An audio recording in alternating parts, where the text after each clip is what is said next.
Welcome to the MHB podcast. This is Michael Bond, and welcome to my 15th episode. Tonight I'm going to discuss the creation account, Genesis 1. The first chapter of Genesis has been a stumbling block for many people who have considered the Christian worldview. This is because they believe there is only one way to read it, and that the picture it presents is in conflict with what science tells us about the universe. The creation account is one of my favorite passages in the Bible because it gives Christians an opportunity to have an open discussion and debate with one another. This free exchange of ideas is healthy for the church and helpful in determining truth. The danger, however, is when Christians lose sight of what's important and let their emotions get the best of them during their arguments. If I were approaching the Bible for the first time, I would ask myself this question: what is the purpose of the Bible? In my estimation, the Bible is given to us by God as a revelation of Himself and as instruction for us to form a right relationship with Him. The Bible's aim is to answer the questions of why we are here and what our purpose is. The Bible gives us pictures and representations of actual physical reality, but it does not intend to tell us exactly how God made it all work. Knowing the purpose of the Bible, I'm comfortable in saying that it is not a science textbook. The Bible gives us necessary information to live in harmony with one another, build a relationship with God, and be saved into eternal life. It does not attempt to give us a working understanding of the universe beyond what we need to know for the specific purpose of knowing God. But still, it is common for Christians to confuse inerrancy with exhaustiveness. The Bible is the inspired Word of God, so it is free of error. However, it is not exhaustive and leaves out many details, especially scientific details, about how reality works. This means that Scripture does not have to be in conflict with science. You can be a scientist who believes in the inerrancy of the Bible and who does not compromise on science or Scripture. When considering the creation account, I think Christians feel as if they need to develop a position that is as detailed as what the secular world offers. Many Christians feel that if they can't tell people exactly how and when the universe came to be, and the scientists can, that means science wins and Scripture loses.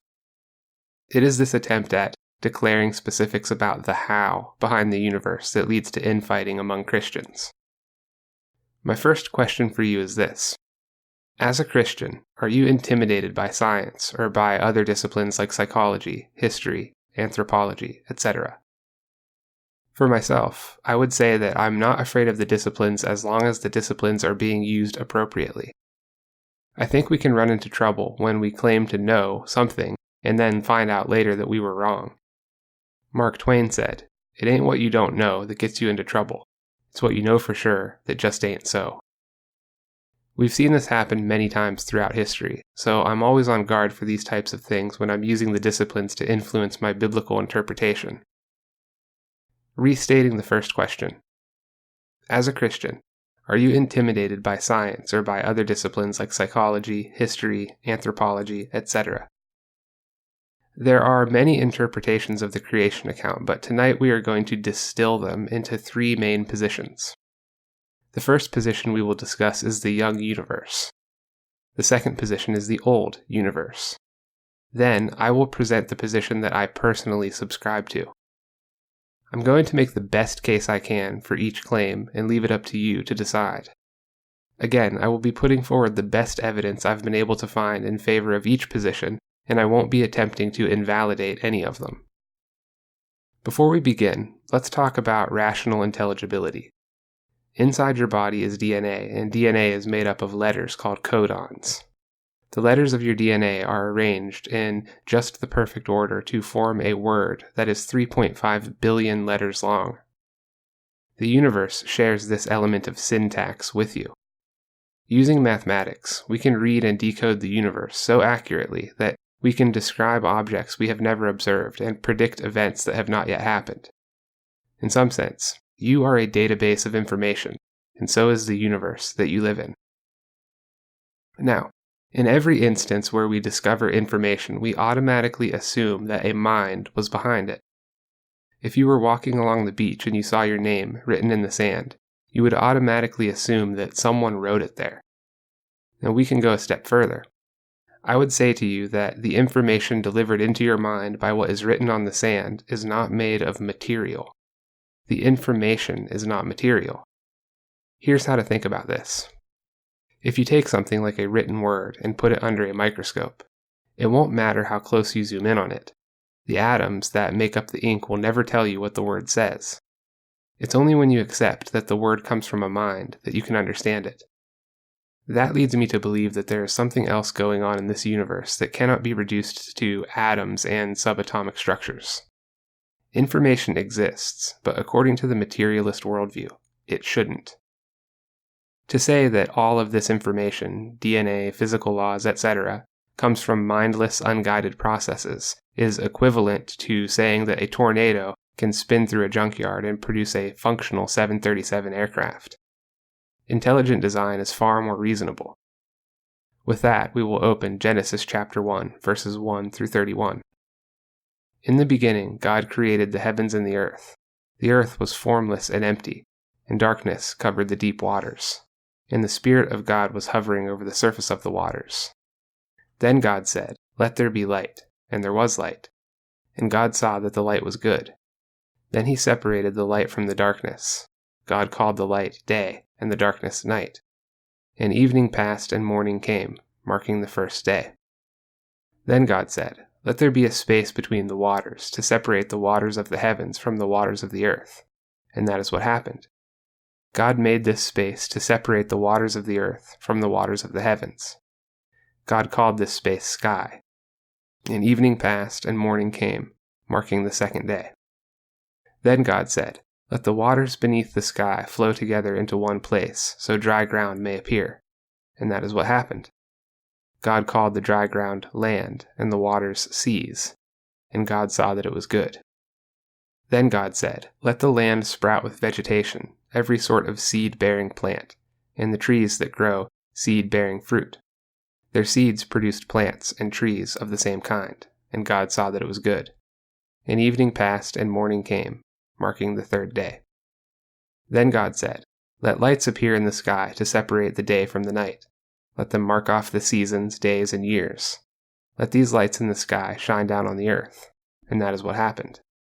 God made 2 great lights, the larger one to govern the day, and the smaller one to govern the night. He also made the stars.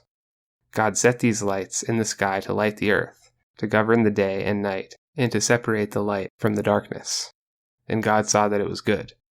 And evening passed and morning came, marking the 4th day. Then God said, "Let the waters swarm with fish and other life. Let the skies be filled with birds of every kind." So God created the great sea creatures and every living thing that scurries and swarms in the water, and every sort of bird, each producing offspring of the same kind, and God saw that it was good.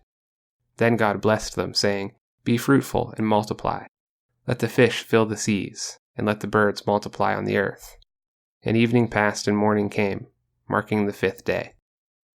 Then God said, "Let the earth produce every sort of animal, each producing offspring of the same kind, livestock, small animals that scurry along the ground, and wild animals." And that is what happened. God made all sorts of wild animals, livestock, and small animals, each able to produce offspring of the same kind. And God saw that it was good. Then God said, "Let us make human beings in our image, to be like us. They will reign over the fish in the sea, the birds in the sky, the livestock, all the wild animals on the earth, and the small animals that scurry along the ground." So God created human beings in his own image. In the image of God he created them. Male and female he created them. Then God blessed them and said, "Be fruitful and multiply. Fill the earth and govern it. Reign over the fish in the sea, the birds in the sky, and all the animals that scurry along the ground." Then God said, "Look, I have given you every seed-bearing plant throughout the earth, and all the fruit trees for your food. And I have given every green plant as food for all the wild animals, the birds in the sky, and the small animals that scurry along the ground, everything that has life." And that is what happened. Then God looked over all he had made, and he saw that it was very good.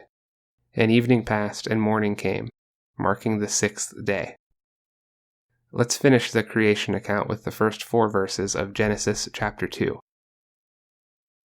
So the creation of the heavens and the earth and everything in them was completed. On the seventh day God had finished his work of creation, so he rested from all his work. And God blessed the seventh day and declared it holy, because it was the day when he rested from all his work of creation. This is the account of the creation of the heavens and the earth. When you read the creation account, several things can happen. You can read through it and accept the level of interpretation that most easily jumps out at you. This is called biblical perspicuity. Biblical perspicuity means that Scripture is not written in a way that someone needs to have uncommon intelligence to understand it. God's Word is available to everyone. This is the central tenet of the young universe position. With the young universe position, a reading of the creation account shows God creating the heavens and the earth in 7 consecutive 24-hour days. If you take that interpretation and then count the genealogies, you come up with a universe and an earth that are between 6,000 and 10,000 years old. If a person of a scientific bent hears you say that you believe the universe is 10,000 years old, oftentimes they will immediately dismiss your intelligence. One reason they do this is because of a theory in physics called general relativity. You've probably heard of Einstein's E equals mc squared. The universe is expanding. There is no need for the Christian to dispute that because the Bible mentions the expansion of the universe at least 9 times. Scientists use general relativity to describe this expansion, and if they play it back in reverse, the universe becomes a singular point about 13.8 billion years ago. It's from this singular point that the scientists believe the universe exploded into existence. This is called the Big Bang theory. Despite general relativity and Big Bang, I think it is a mistake to casually throw out the possibility of a young universe. One simple reason is that if you exclude modernity, and basically the present day, and you look into the past, you will see that every time the experts of the day disagreed with the Bible has always been correct, without exception. But I think we can go even further than that. I would present to you that there is compelling evidence that suggests the universe cannot be very old. The first line of evidence we are going to look at is the excess internal heat of planets. Jupiter emits twice as much energy as it receives from the Sun. Jupiter is losing energy. One way of thinking about this is, if you take a potato out of the microwave, it radiates heat. When enough time goes by, the potato becomes cold. Jupiter is too warm to be billions of years old. This problem is even worse for Neptune, which gives off 2.7 times as much heat as it receives from the Sun. And yet Neptune is considered warm relative to absolute zero. If planets like these were billions of years old, they would be much colder. Another reason the universe cannot be very old is the decay of magnetic fields. The Earth's magnetic field is decaying. It's been measured for 200 years, and this decay has been consistent. If you accept the decay rate and rewind it just 1 million years, the field becomes so strong that it rips the iron out of your blood, making life impossible. But what if the decay rate isn't what we think it is, and we just haven't measured it long enough? Dr. Russ Humphreys, a research scientist at ICR, wanted to test this decay rate by applying it to other planets. His results were impressive. Dr. Humphreys was able to predict the exact strength of the magnetic fields of Uranus and Neptune when he applied the decay rate and assumed that the planets were just 6,000 years old. When the Voyager 2 got close enough to these planets, NASA's observations confirmed that Humphreys was right. If those planets were older than thousands of years, they would no longer have magnetic fields. The scientists responded to this by saying that the planets must have some sort of recharge mechanism that maintains the fields. They called these recharge mechanisms magnetic dynamos. The problem with dynamos is that neither Neptune nor Uranus are capable of producing them. In order to produce a magnetic dynamo, the rotation axis of the planet has to be in alignment with the magnetic axis. In both Neptune and Uranus, it is way out of alignment. They don't spin on the correct angle. Jupiter and Neptune are too warm. The magnetic fields of Earth, Uranus, and Neptune are too strong. Now, let's look at the recession rate of the Moon. The Moon is receding or backing away from Earth. The Moon does this because of tidal bulges on Earth. The Moon pulls on Earth's oceans, causing tidal bulges. The tidal bulges get ahead of the moon because Earth rotates faster than the moon orbits. So, the tidal bulges are always a little bit ahead of the moon. What happens is these tidal bulges pull forward on the moon. And when you pull forward on something while it is in orbit, you push it away. It backs off. The moon is moving away from Earth at about 1.5 inches per year. If you rewind that 6,000 years, the moon would have been about 730 feet closer to Earth. When you're rewinding this, you have to be careful about the mathematics. As the moon gets closer, the tidal bulges get bigger, and so the moon moves closer even faster. If you rewind it 1 billion years, what happens is the moon dives right into the Earth. The moon and Earth would have been in the same place at the same time 1.5 billion years ago. But the secular standard for the age of the Earth and the moon is 4.5 billion years. That's a problem. Another problem for an old universe is the existence of comets in our solar system. Comets are made of icy material and they orbit the sun in elliptical paths. They come very close and then they whip back out. When a comet gets close enough to the sun, the icy material is vaporized and blasted away from the nucleus of the comet. This is what forms the comet's tail. Because they get so close to the sun, every comet is always losing mass, and so they cannot last longer than 100,000 years. Scientists can observe this with the SOHO telescope. The SOHO telescope is designed to look at the sun's corona, and so it is very good at spotting comets because comets get really bright when they approach the sun. Many of the comets observed by SOHO are seen to go behind the sun and never come out on the other side. They are completely obliterated and don't even survive one pass of orbit. It's like if you walk into a sauna and you see an ice cream cone that is not melted yet.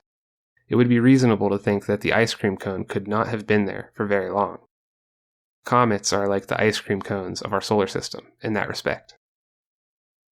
If the solar system is billions of years old, then why are there still comets in orbit? The scientists' answer to this problem is the Oort cloud.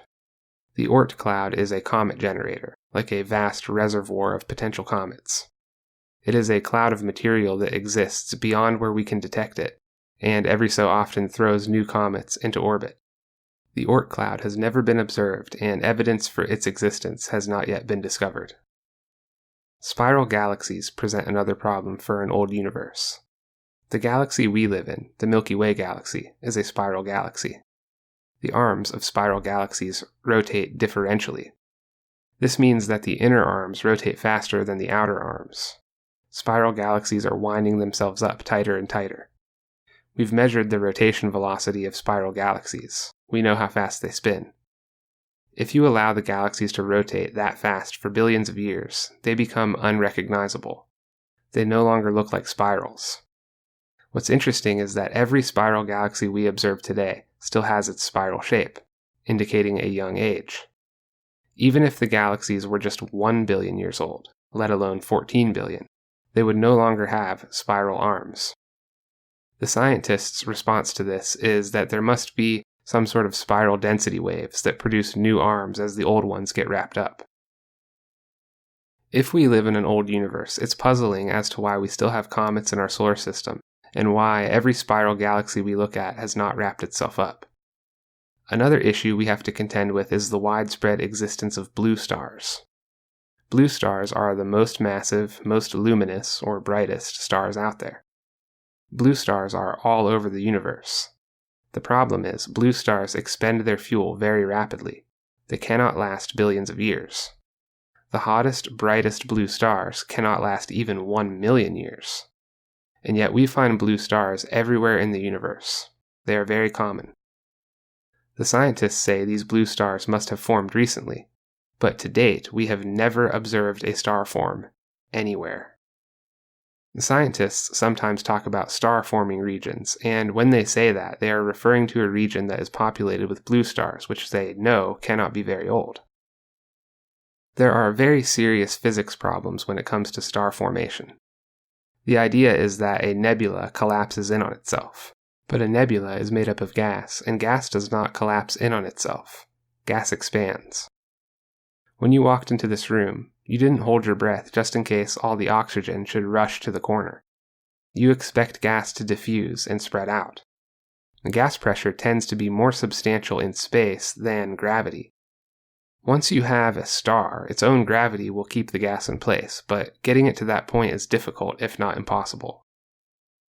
One last piece of evidence for the young universe is the inability to measure the one-way speed of light. You see, distant starlight has been one of the biggest problems for a young universe. The idea is, if you have a galaxy that is billions of light years away, then the light you see from the galaxy is billions of years old. The young universe answer to this problem is called the anisotropic synchrony convention. The anisotropic synchrony convention is an idea that you cannot measure the one-way speed of light without having two perfectly synchronized clocks. You have to have two clocks that match each other perfectly. The problem is, you cannot match up clocks perfectly without first knowing the one-way speed of light. So there's no way to measure it. Because we can't measure it, we can't know how old the light is from distant galaxies without making assumptions. It's possible that light could travel infinitely fast in one direction and bounce back at half speed. These are just a few of the many lines of evidence that suggest the universe cannot be very old. My sources of information for the young universe model are Dr. Jason Lisle, a research astrophysicist from the Institute for Creation Research. For more from Dr. Lisle, visit icr.org. Also, Ken Ham, founder of Answers in Genesis. You can find Ken Ham's material at answersingenesis.org. If the young universe model is of interest to you, I would suggest that you read further from those sources. My second question for you is this: how do you feel about the young universe model?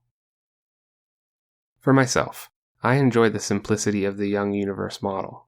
It feels like the most readily accessible way to understand the creation account. I also like it because I respect guys like Ken Ham and Jason Lisle.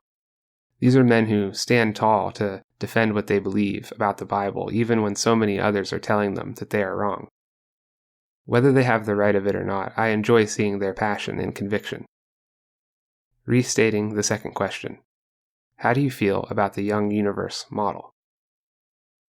Next, we're going to examine the position for an old universe. Science dates the universe at 13.8 billion years and Earth at 4.5 billion years. The fundamental principle at play here is general relativity, or Einstein's E = mc squared. General relativity is considered the best tested theory in all of physics. Scientists use this theory to rewind the expansion of the universe and get a precise idea of its age. Christians who support an old universe point to the very first verse of Genesis 1 as further evidence. In Hebrew, there is no word for universe.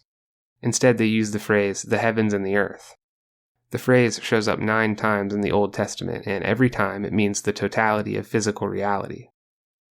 Not only all matter and energy, but even space and time itself.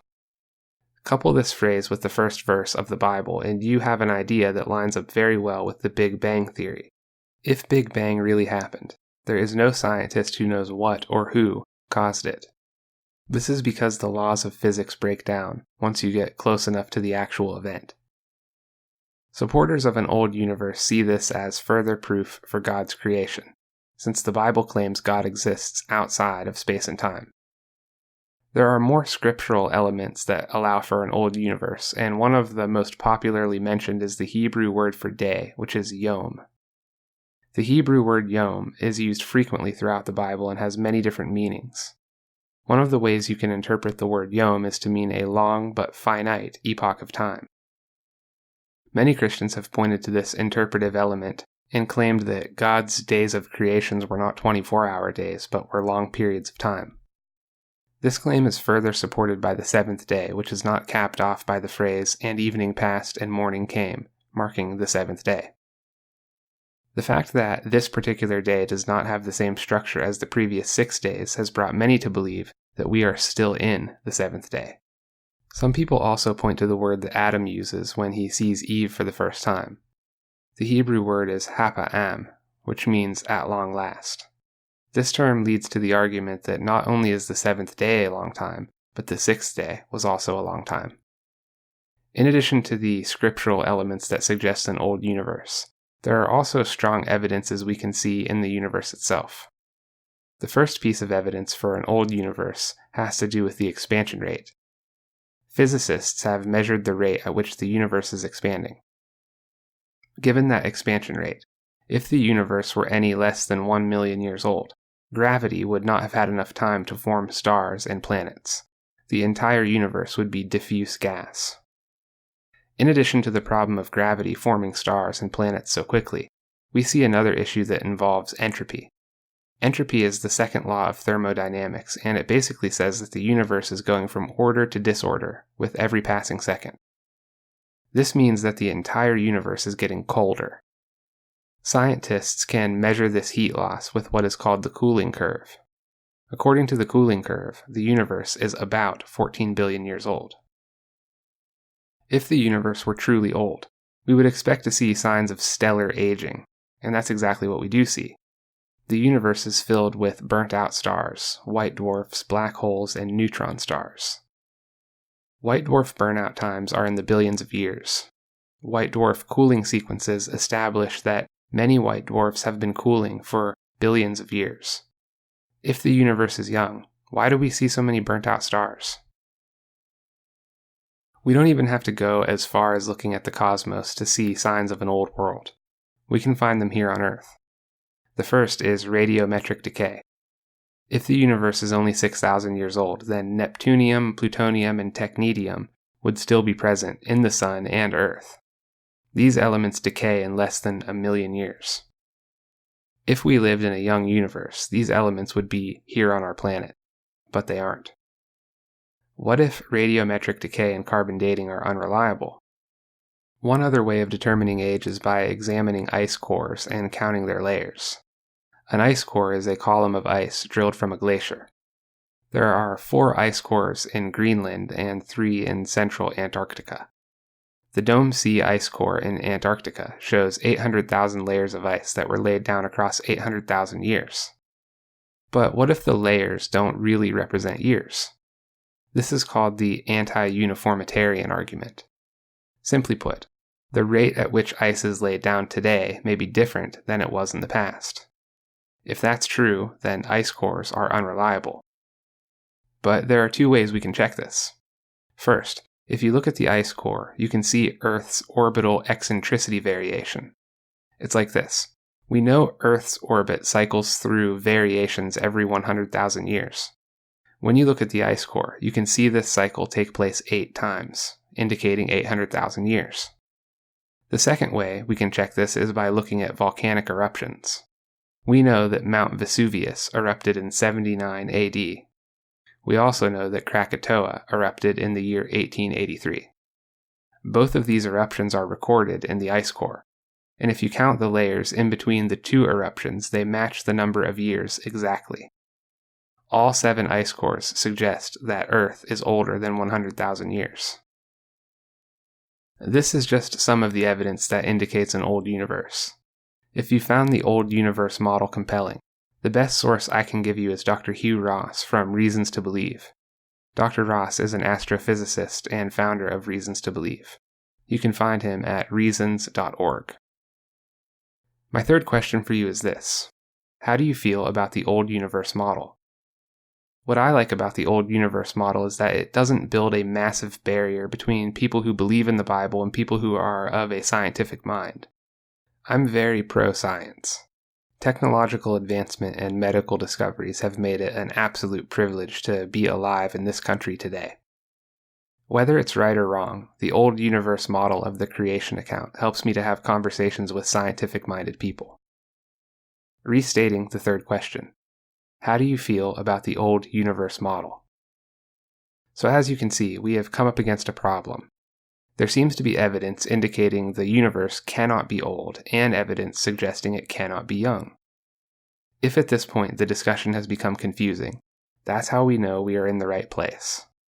My position on the biblical creation account is built on the value of realizing how much I don't know. I avoid taking an a priori position. An a priori position means that you take assumptions and turn them into certainties. If you think like that, it becomes super easy to close yourself off to new information. This can quickly become a problem. Let me tell you why. There is a field of study called quantum mechanics. Quantum mechanics involves looking at structures that are smaller than atoms. At this level of analysis, particles seem to pop in and out of existence. If that's not bad enough, some scientists claim that you can buzz one of these particles here on Earth, and some other particle 100,000 light years away registers that buzz in real time. That's called quantum entanglement. And it gets worse. I'm not even sure we understand gravity.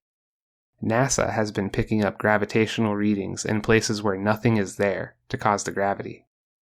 They call it dark matter. They say that more than 1/4 of the universe is made up of it, and we have no idea what it is. So, when I open the creation account, I start off by realizing that I don't know very much about this world. Then I build out from there. Let me take you through it by turning to verse 1. In the beginning, God created the heavens and the earth. In the beginning. This is an indeterminate measure of time ago. The Bible does not explicitly tell us when this happened. Next, I want you to notice how each creation day begins with the phrase, "Then God said." I see this as one of the more important elements in the creation account. God is speaking and feeding new levels of complexity into the world. He's creating order from chaos. I think this process is important because it's recapped in the Gospel of John. In the beginning, the Word already existed. The Word was with God, and the Word was God. He existed in the beginning with God.